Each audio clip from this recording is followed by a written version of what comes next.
Zimbabwean entrepreneur and sanctioned businessman Dr. Tagwirei is now a Central Committee member, according to ZANU-PF.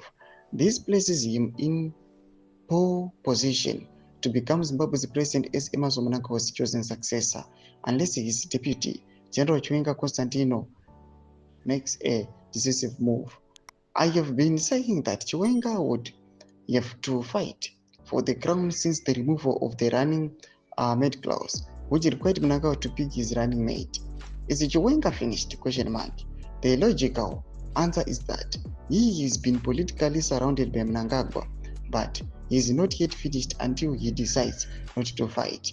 If he does not have the backing of the army, then he is finished, because the other side is using huge sums of money to smooth the path for Tagwirei's ascension to power. The wife of the Presidential Guard, Army Unit Commander that carried out the coup in 2017, is one of the leading Tagwirei cheerleaders.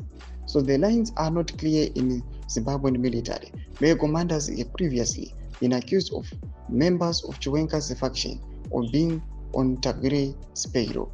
Tagwirei has vast amounts of money and he is spending it to get what he wants. Why is it important for Mnangagwa to get Tagwirei in? Mnangagwa and his family. One, protection from prosecution, and they fear that Chiwenga will go after them. Tagwirei is their protection ticket, safeguarding not only Mnangagwa, but also his many criminal cartels and his operatives in government such as George Govamatanga, Ziambe Virginia Mabisa, Vimbai Nyemba, and many others.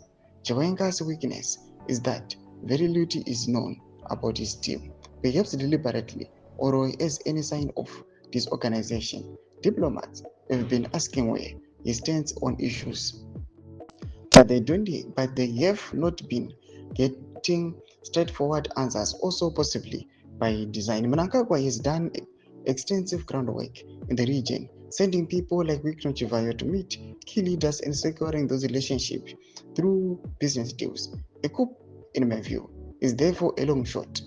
Mugabe could have stopped the coup if he had not been old, and Mnangagwa is making sure he does not repeat the same mistake.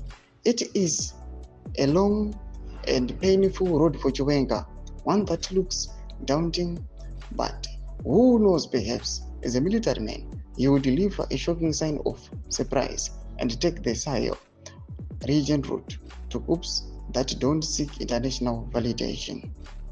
If he does not fight, the next step will be their attempt to get rid of him altogether. Perhaps that is when the real Chiwenga will stand up.